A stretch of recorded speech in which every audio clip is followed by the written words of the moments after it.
Welcome to Scribe Stand. Kakatapos lang ng aming coverage dito sa Smart Araneta Coliseum. Ako po si Carlos Acamos with Jonas Tarado, my resident guest. Yun, kakatapos lang ng Game 2 ng PBA 49th Season Philippine Cup Finals. Panalo ang San Miguel sa TNT 98-92. Tabla na ang ating All-Filipino Title Series, Nas. So, Three questions lang. Pasimplihan natin ang ating debriefing after our coverages. So, 3 questions after game 2. Unang-una, naka-move on na ba ang San Miguel after that controversial game 1? Okay, hello sa inyo at I think nandun pa rin yung yung inis nila dun sa nangyari nung game 1. Inis, galit, frustration, disappointment. But good thing about San Miguel,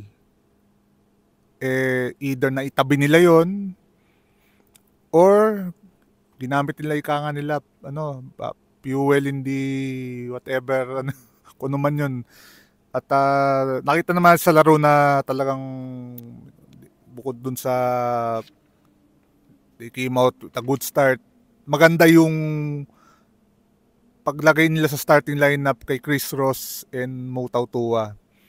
Siyempre, Chris Ross yan, pag playoffs. Kita natin, game 7, even nung nagkabul siya nung game 1, itong game 2, nag-respond siya, lalo na nung fourth quarter.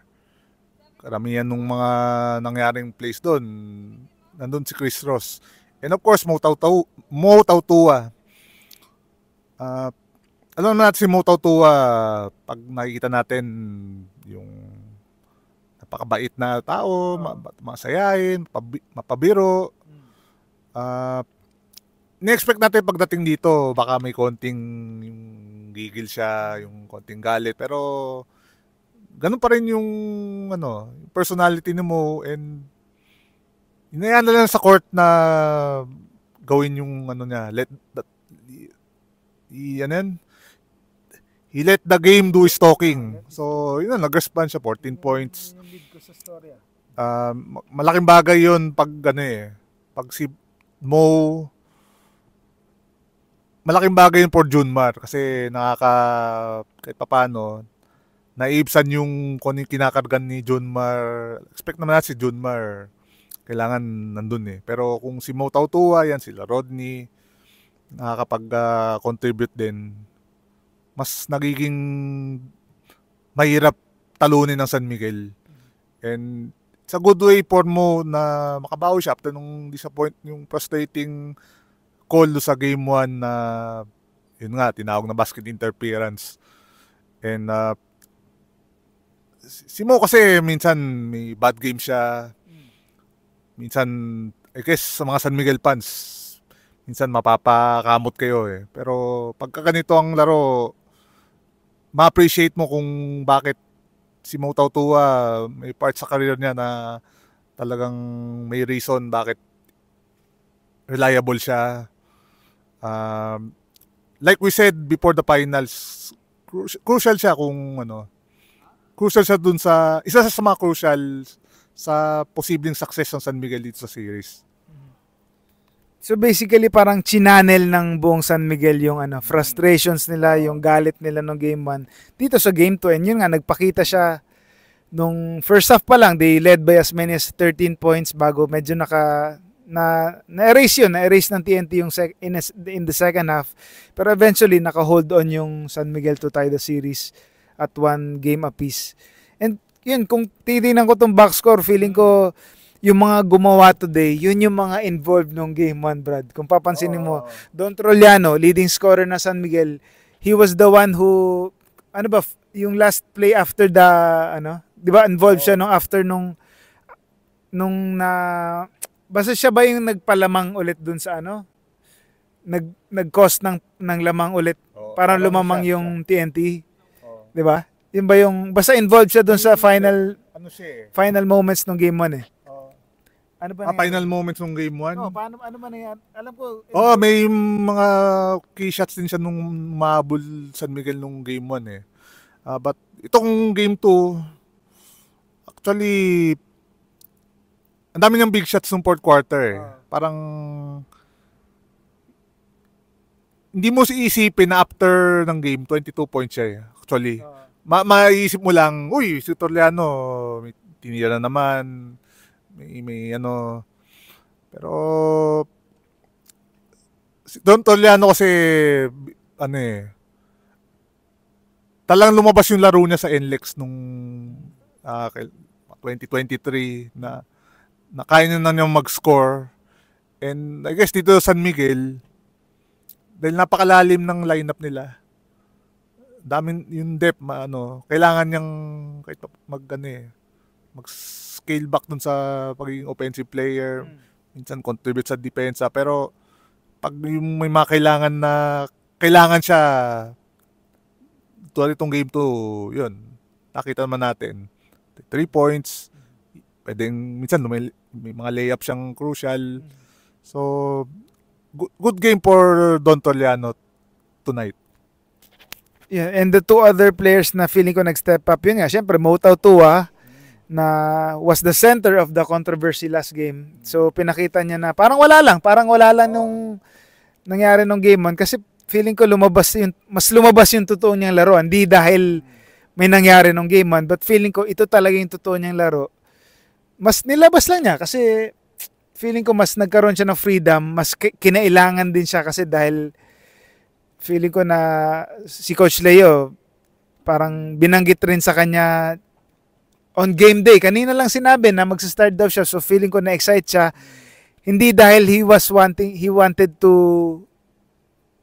prove a point from game 1, but feeling ko he was just excited to get that rare start or surprise start and siguro repay the faith of Coach Leo. And the other, sige, may sabihin ka. Yung second other na, the third player pala na nag-step up, si Chris Ross. Syempre, more than his scoring, 4 steals. Pinakita niya why he is a 2-time defensive player of the year. And yun, pinakita niya na deserving pa rin siya na to, like si Mo, parang nirepay rin ni Chris yung faith ni Coach Leo for him getting that start today. And crucial eh. Siyempre, defense wins championships eh. So, feeling ko where Chris goes defensively, that's where yun yung maabot ng San Miguel in this title series. Ito, ibabato ko lang sa mga pansang San Miguel. Kasi mas ano nyo to eh. Tingin nyo ba, ito ba yung best stretch ni Mo since dumating sa San Miguel? Kasi feeling ko ito yung since pumasok sa San Miguel eh. Dahil nung Ginebra series, malaking bagay din siya. Tapos actually game 1, syempre nakakalimutan natin dahil may controversy, pero game 1 din siya, hindi naman din ganda rin yung laro niya. So, piling ko lang itong All Filipino nakakapag-contribute siya ng consistently for San Miguel. Ako sa mga fans sa San Miguel, tingin niyo ba tama ako o nangkukuking lang ako? So, yun. Anyway, that leads us to our second point. Kumusta na yung mga X factors na binanggit natin nung parang finals preview natin? So, for both teams, San Miguel, nabanggit natin Adamson Boys. Tapos sa TNT, Brandon Ganuelas Rosser. One of the few X factors rin. So, Adamson Boys, syempre, Don Toriano, ngayon nga, nagpapakita. And, tingin mo nga, kumbaga, siya yung susi sa San Miguel other than the main suspects sila Junmar, CJ. Siguro nasabi na natin yung kay Don Toriano eh.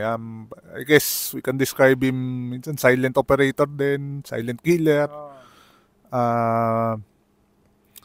Si Mr. Seaman o Brondial medyo hindi pa dahil si Mo ang magandang nilalaro sa series.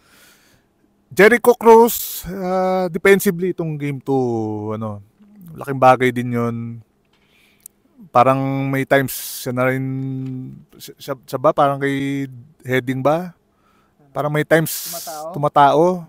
or kahit kay Calvin Optana din. So, nandun yung activity ni Jericho. Yun nga, I guess, Rudy Berndel, tingnan natin kung makakontribute siya, kung mararamdam siya, but kasi the way Mo Tautua plays, okay na San Miguel na bigyan ng mas malaking minuto si Mo. Tsaka ang pinaka-highlight ng laro dito para kay Jericho Cruz, he had a team high tying 7 assists. Apart from, para sila ni Chris Ross, 7 assists sila. Some couple of steals si Jericho. Jericho, 1 steal, 0 turnover in over 27 minutes. So, he's parang medyo nagtatransform medyo nagtatransform Miller on Jericho. So, he's proving that he can be a pass first playmaker. Siyempre, kilala natin siya na more of a scorer since Adamson days. But now, medyo aging gracefully. Tsaka kung ano yung kailangan na San Miguel dahil siguro si CJ Perez hindi masyado nakaka-facilitate. Siguro, Jericho has taken it upon himself to be a playmaker, added playmaker apart from Chris Ross. And siguro, natutuwa si Coach Leo dun. Feeling ko hindi naman niya sinasabihan si Jericho na consciously be an assist man or be a playmaker. Nabasa niya yung siguro yung sitwasyon kaya nagiging facilitator siya. And one thing kay Jericho, I think na-discuss na natin to. Kasi may time na few conferences ago, siguro after nung finals last year against Meralco, parang nagkaroon ng dip sa laro ni Jericho But itong playoffs, even sa eliminations, parang unti-unti nababalik na ni Jericho yung laro. And now, sa finals, nagiging big contributor siya for SMB. And yung X-Factor naman ng TNT na gusto natin pag-usapan, Brandon Ganuelas Roser, Brad. BGR, he's one of the expected players to step up para dito sa TNT, pero he was scoreless in the first half. Medyo nakabawi siya nung second half. 8 of his 10 points sa third quarter kung saan nga sila natabla ng TNT yung laro. But do you expect more from him? Kasi si BGR, game 1, ganda laro niya. For the first 3 quarters, bago umabol yung San Miguel.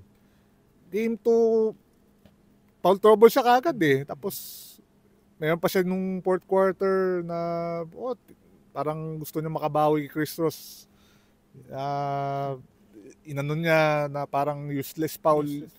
Kasi naghahabol ka And at that time, fourth foul ka, dahil doon, pang 5 fouls ka. I guess yung kay BGR, ito pa yung kailangan i-work out Yung, I guess yung maturity, composure. Dahil alam na natin si BGR, very emotional player. Pag may nagagawa siya malaking play, talagang hype up siya. Nandun yung skills, depensa, yung third quarter, may dalawa siyang tres na alam natin, doon mo makikita na hindi lang siya panloob, pang labas din. So, for BGR, you're too important to, of a player na pagka gumagawa ka ng mga ganun, it could spell trouble for TNT. Lalo na ngayon, hindi pa natin alam kung anong mangyayari kay Poy for the rest of the series. So yun, sumaygoy na tayo. Ayan, that leads us to our third question. Gaano ka crucial yung injury ni Poy Eram dahil he's listed as na merong sprained ankle, di ba? Medyo masama, medyo pangit yung pagka-tweak ng ankle niya, nakita natin sa replays. And like BGR, ganun din ang expectation kay Poy na he's too important to be frustrated, di ba? Na ganun, yung mga pare sila ni BGR na pag medyo frustrated, nawawala sa laro. Kahit pa paano, di ba? So, kung wala si Poy, so dapat mas maging mature si BGR to keep his emotions in check. Pero yun nga, balik tayo kay Poy. Parang nung nakausap natin siya kasi naka-wheelchair siya, naka-wheelchair na siya nung palabas nung dito sa hallway after nung game. So, medyo malala daw, namamaga pa. So, medyo doubtful yata siya eh. Yun yung, ano lang natin, tingin natin. Pero, based on his prognosis, personal tingin niya, parang medyo doubtful siya. Sa game 3 lang ba or the rest of the series na? Una sa lahat, yung scene na yun, parang manonood ng wrestling, parang ganun yung eksena kanina. Una, ito pa kay Poy, I think, compare nung last final, syempre, medyo yung nasa right frame of mind so far si Poy Eram eh. So, that being said, yung injury niya, kung if he'll miss games, malaking bagay yun for TNT kasi may BGR ka, but syempre BGR kailangan din di lagi nandun, especially if foul trouble, kailangan mo ng katuwang. Kelly Williams 40 plus, kahit sabihin nating pag kay Junmar may times successful siya, pero hindi mo yung kailangan lagi yung si Kelly Williams sa floor. So, kung may Poy Eram ka din na alam natin pagka nandun yung depensa niya, blocking shots, on offense, nakaka-contribute siya. Yung TNT, posible maging successful. And also, sa dami na ng injuries ng TNT, they can't afford to lose another player. Oo, alam na, given na yun, Jason, wala. Ray ng Batak, wala. Pero si Optana, iniinda. Heading, iniinda. Si Pugoy, iniinda. Iniinda pa yung, palamang iniinda pa niya yun. Kelly Williams, at this age, medyo mga ganung injury, kailangan maingat ka din at this age. So, pag nawalan ka ng Poy Eram, nawalan ka din ng another option to guard Junmar, to counter yung ginagawa nila Brondial, nila Tautua. So, yun lang masasabi ko na TNT should hope na hindi ganun ka-serious, na you could come back and play the series kahit less than 100%. Okay, so yun, gumaganda na ang serye dahil we're back to square one. Tabla na po ulit ang serye at it's down to a virtual best of 5 series. So abangan natin sino ang makakalamang sa Game 3. Dito pa rin sa Big Dome on Friday. Same time, 7:30. So yun, abangan po natin ang Game 3 kung sino lalamang. Yan na po muna ang ating scribe stand. Kita po tayo ulit sa as of this recording, 12:30 PM na. So good morning. Maraming salamat po sa pagnood ulit. Carlos Acamos at Jonas Torado. Panoorin niyo yung recording din namin sa sa channel ni Jonas Torado. Bolagaan. Pero hindi ikaw na, wala pang pangalan. Nire-reformat pa niya yung pangalan nung sa show. So panoorin niyo rin yung medyo may mga iba rin kami sinabi doon. So yun, maraming salamat sa pagnood. Thank you po sa patuloy na pagsuporta sa amin. Ingat po tayo lahat. Good night, good morning.